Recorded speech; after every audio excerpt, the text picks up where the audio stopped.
I'd like to thank Red and his Canadian tuxedo for going first. You're making this very easy for me. So let's get right to the jokes. I recently turned 26, and I'm in that shitty 26 to 30 age bracket. And I'm starting to realize that I'm gonna have to focus my energy somewhere. This isn't gonna float me forever, you know? I'm gonna need a career. It used to be like your dad would give some dude like a herd of caribou or a fucking bolt of linen and you could get by on like sandwich making and blowjobs. But no more. Now you have to have a career path. And the unfortunate thing is the job market is shit. There's nothing. There are people with degrees working at Target. I kid you not. And in researching what I would be suited for, there's very little. So I landed on this, and it's going to sound very drab, I understand that.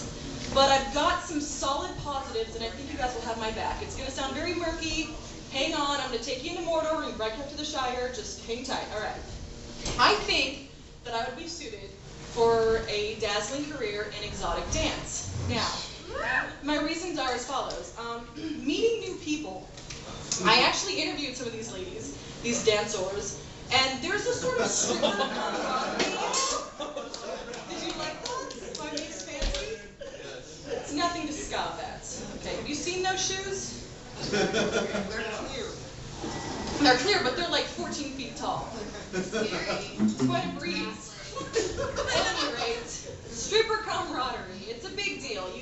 You have a once-in-a-lifetime opportunity to share things like cocaine tweeters and daddy issues and the names of your doctors, you know. And that's a sort of sisterhood that I think everybody should have an opportunity to share.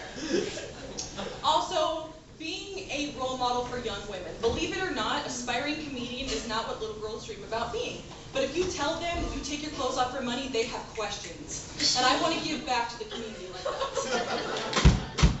And finally, and I think you guys are really going to have my back on this one, waxing my asshole. Does it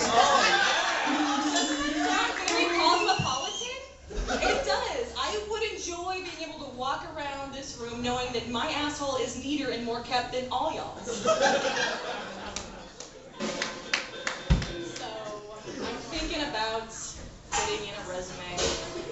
Kidding, clearly nobody should strip. I feel bad for girls that do. Because without them, nobody would buy Playboy Bunny merchandise. So some jagoff makes $5 million in 3 months. That's horseshit. And I'm having this conversation with a friend of mine, and I swear to God, this is her argument. Christian Bale lost like 40 pounds to be in The Fighter. That's how she talks, because she's a dick. That's what she sounds like. Okay, so Christian Bale loses 40 pounds and makes $5 million. If you think that that's a big deal, you severely underestimate what the fuck I would do for $5 million. For $5 million, I would kidnap Christian Bale and nurse him back to health.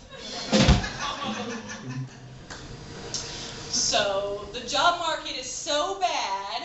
How bad is it? So bad that a friend of mine recently had to go to Afghanistan. He actually went to do contracting work. He's not over there fingering kids or blowing shit up, whatever you guys think that soldiers do. He's actually rebuilding mud huts and fucking paving roads and what have you. So he's a good guy, just so we understand each other. But I'm maternal and I worry about him. I do very much. I mean, not even just him getting shot. I worry, is he eating well? You know, is he warm enough? Are his feet dry? Like, whose cock is he sucking? You know, is it warm enough? You know? No, we don't like don't ask, don't tell jokes. That's okay. And on that note, am I the only thank you? Does anybody else hope that the soldier that killed Osama bin Laden was gay? I do.